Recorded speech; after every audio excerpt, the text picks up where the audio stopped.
Hello everyone, my name's Stuart Abbott.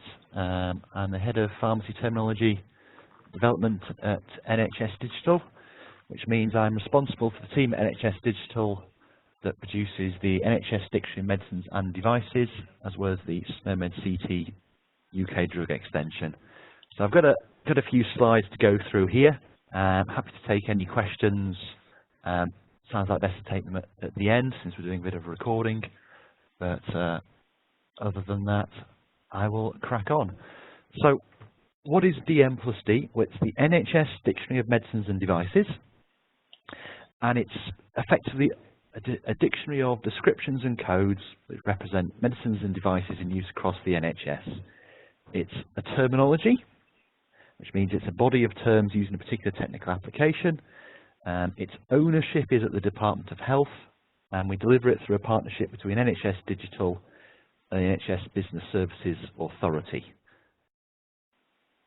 So originally it started post-1998. There was a government white paper, Information for Health, which basically said there's a complete lack of standardisation in the UK of how descriptions are organised, linked, etc., etc.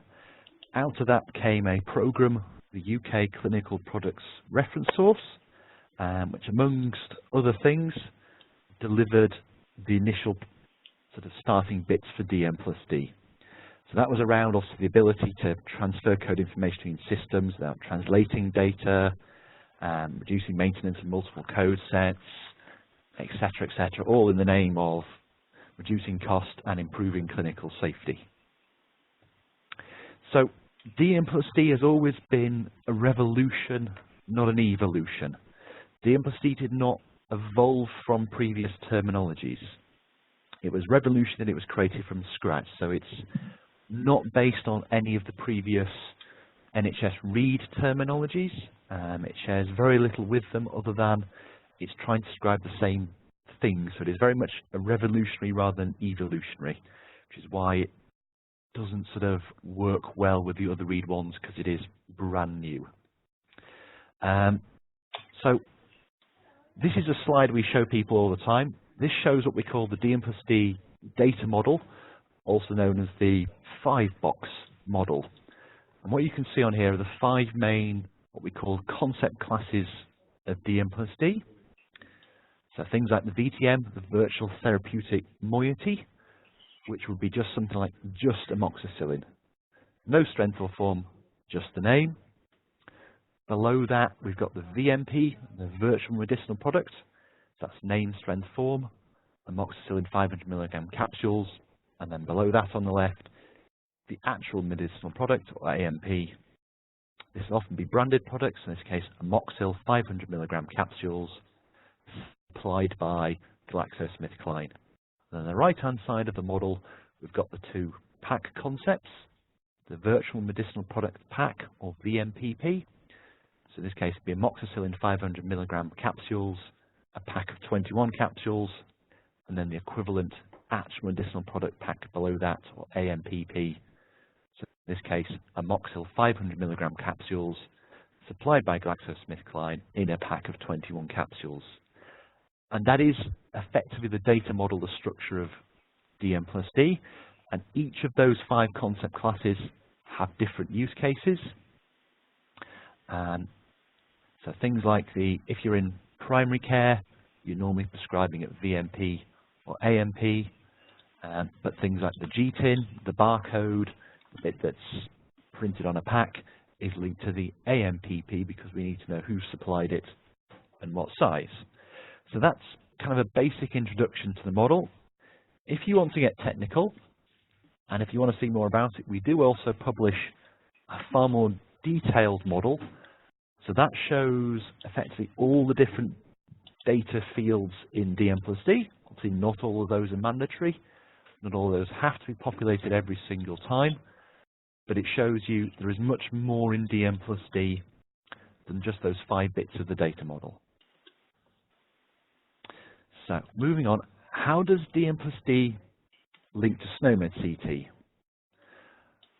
So, if we look on this sort of model here, you can see there we've got the 5 boxes there, the VTM, the VMP, the VMPP, the AMPP, and the AMP. The sort of green lozenge at the bottom is dm+d, and the triangle going upwards is SNOMED CT. Now, things that are wholly within the green lozenge will be in SNOMED CT, because everything in dm+d is in SNOMED CT. But the things that are solely in the green lozenge will only be in the SNOMED CT UK drug extension. So that's the bit that only exists in the UK namespace. So that things that are VMPPs, AMPs or AMPPs will only ever have a UK namespace SNOMED CT identifier. VMPs and VTMs sit on the boundary. So some of those will have a UK one, some of those will have an international one. But the link that goes through is the VMPs are linked to the VTMs. Most of the VTMs sit in the international release of SNOMED CT rather than the UK drug extension.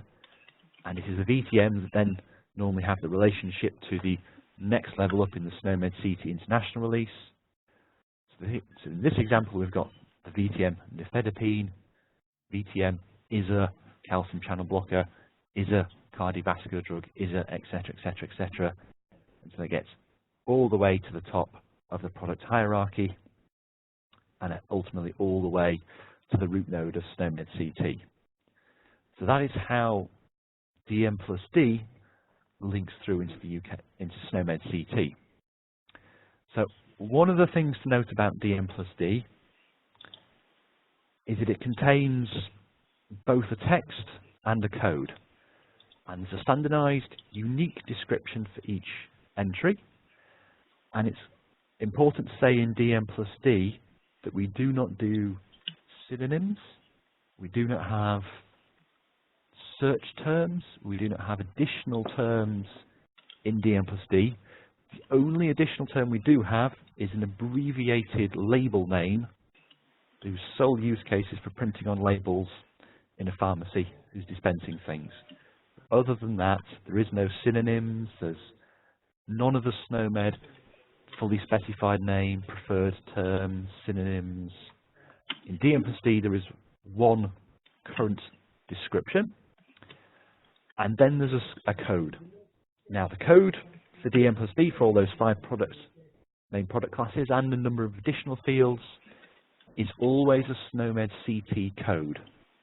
Now we get a lot of questions between people about how do I map between dm+d and SNOMED? And the answer is you don't, because there is no map, because it's the same set of codes. So if you take the code from dm+d, here we have paracetamol 500 milligram tablets.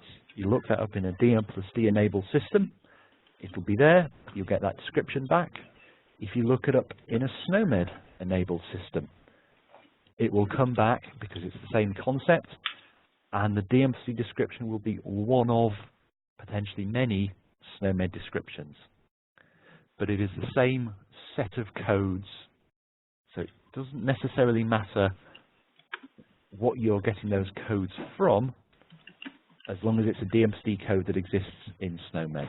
And there are various ways, including ref sets, to identify those. So what isn't dm+d? Well, one of the things dm+d is not, it's not a computer system, it's not decision support in and of itself.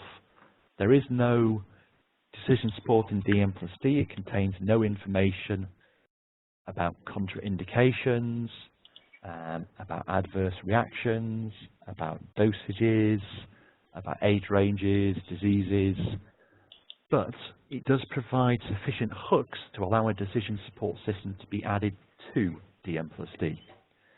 So currently the NHS itself does not provide a decision support system, but there are plenty available in the outside world. So dm+d doesn't do decision support. So moving on, how is dm+d updated? Well, we get service requests from a variety of different places. We have a number of service desks. We get it from suppliers, manufacturers, end users, system supplies, CCGs, CSUs, etc, etc, etc. Anyone can request updates to dm+d. Anyone can contact us via the service desk. For those manufacturers who are signed up, There's also a system called in-demand that allows direct submitting of structured data via effectively a web portal.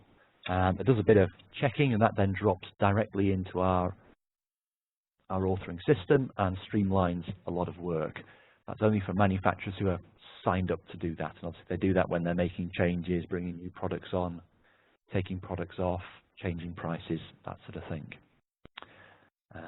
So how many updates do we get to dm+d? These figures are correct as of April 2017, which is dm+d release 4.0.0 of 2017. Just give you some idea of both the number of concepts in dm+d at the 5 main concept classes and the number of concepts we are adding on each week. And obviously, there's a range because some weeks we do more, some weeks we do less. But it gives you an idea that dm+d is quite large. There's a lot of figures in there.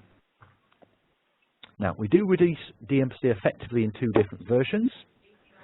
It's released every week in an XML format, and then it's released every 4 weeks as part of the SNOMED CT UK drug extension.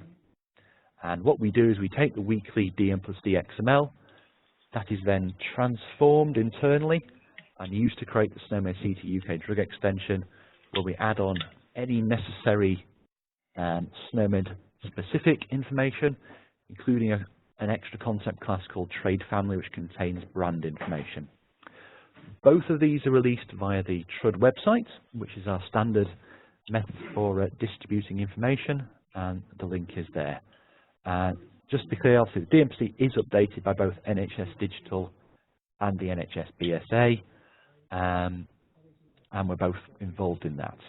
So, one thing I want to make clear, and anyone who's ever heard or worked with anyone in dm+d before, why is the dm+d logo like this? What's that green cross doing in the middle of dm+d? And why is it dm+d, not dm and d, or dm ampersand d, or anything else? Well, the green cross is a common symbol, particularly across Europe, but also across a lot of the world, for a pharmacy. So the green cross in dm+d is representing pharmacy. So that's why the dm+d logo is dm+d. And I would always ask anyone that whenever you write it, it's always lowercase, all of it, even if it's at the start of a sentence, and it's always a plus in the middle. And it is also a registered trademark, so that's why we always encourage people to write it that way, rather than doing anything else. So, where is dm+d at the moment? Well, the Power of Information was published in May 2012, which supported the use of dm+d as the standard, along with SNOMED CT, to go forward in the NHS. dm+d is also included in the NIB framework 2020 about adopting SNOMED CT in the NHS by April 2020 at the latest. And as dm+d uses SNOMED CT codes, it's entirely compatible with that. dm+d is also involved in a number of the Carter reports, bits about accurate coding of medicines, and there's a hospital pharmacy transformation program going on. That's the 3A recommendation at the top about moving everyone over to using dm+d. So we don't have to translate, we can gather accurate figures and statistics because we're all recording in the same way. dm+d is also a Sky standard. It's Sky standard 0052. And effectively the Sky standard is a standard that supports interoperability, which means if your information about medicines that relate to a patient, so basically clinical information about medicines, are leaving a system, it should be coded using dm+d identifiers and descriptions. And the compliance date for that was the 30th of June 2017. Now, what does that mean? Well, it means if you're communicating coded information about medicines, this code must be dm+d. It should also use the dm+d description. So what happens if I don't comply with the standard? Well, ultimately right now, it's not being policed. You know, we're not sending people around and saying, you have to update your system now, otherwise you will be in breach of the Health and Social Care Act 2012, which contains penalties about this, blah, blah, blah, blah, blah, Section 250, etc., etc., etc. But we are saying to people, but if you don't do it and something goes wrong, if you communicate information about medicines and you don't use dm+d, and that causes harm to a patient, that's going to reduce your defence. You're going to be left in a very exposed position if it goes to the coroner's court, and they say, well, why weren't you using the standard? If you use the standard, it might have prevented this harm. It's going to be difficult and more difficult to defend that. So what we're saying is to care organisations is from June, you shouldn't be procuring new systems that don't support the standard. If you've got existing systems, well, we're not going to come knocking down your door just yet, but you need a plan. When are you going to move to them? When is the systems next up for reprocurement? Is there anything you can do in the meantime? How do you understand what you're doing? Now, what it doesn't mean you have to pull out your entire system and start afresh. How it's implemented is entirely up to the system, the use cases of the system, and the risks of the system. So you can just map to it, you can just replace it, or you could start afresh, brand new. That is entirely up to basically the owners of the system. The standard doesn't require anything else. All the Sky documentation, of course, is online. You can see it all there. I can circulate these slides afterwards with the links in place. So moving on, we have a few use cases of dm+d I just wanted to show you. Obviously, the electronic prescription service, release 2, these figures I've got are a bit old, but they've moved up a bit now. But in about April, they were EPS release 2 was alive in about 99.3% of pharmacies, 90% of GP practices, about 59% of claims are being made via EPS. And in March 2017, there are over 52 million items claimed via EPS, and since each item uses at least the dm+ code at least 3 times, that means there is an awful lot of use of dm+d codes in EPS alone. And obviously, dm+d is also in use in GP to GP, SCR, quality outcomes framework, enhanced services, etc., etc. So it's in use in a lot of different places. How is it used in EPS? Well, if you're a prescriber, the EPS requirement is you can only pick a VMP or an AMP as a prescriber.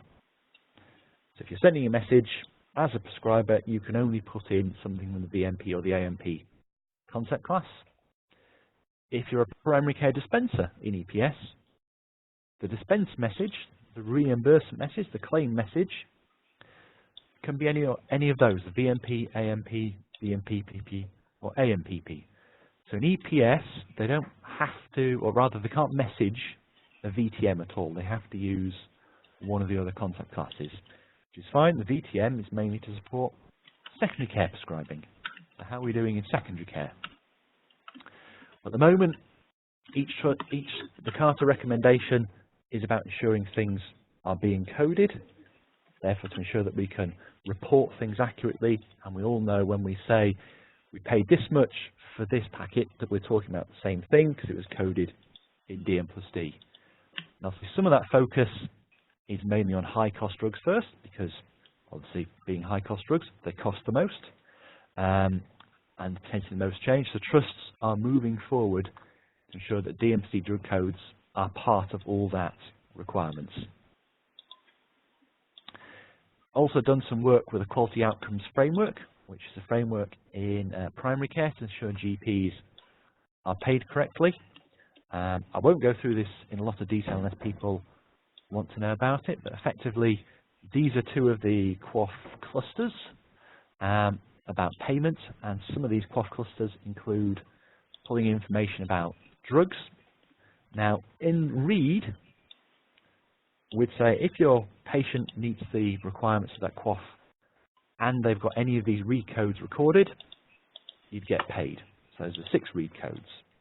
And obviously the read codes from the last release of Read Drugs, which was in 1st of April 2016. so last year. Now in dm+d, there are far more. We've picked out more of those, and we've got many more clopidogrel products in, so that should be giving us better and more accurate information. There's a similar thing with anticoagulant drugs. We've pulled out more of those, and we've got more VMPs and AMPs than we had in READ, because dm+d is much richer. How do we share these with people? Currently they're released in the SNOMED CT UK drug extension. So they're all available either via TRUD. You can find out information via DD4C, which is Data Dictionary for Care. We also publish a human readable version of those in an Excel spreadsheet.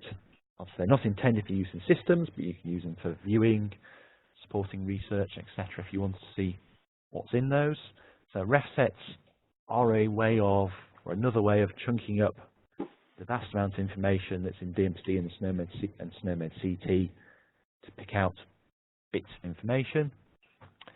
And again, they obviously all go out via TRUD, but you can also see them in our SNOMED CT browser, which is termbrowser.nhs.uk, which supports viewing of all the UK drug ref sets as well as the UK clinical ones.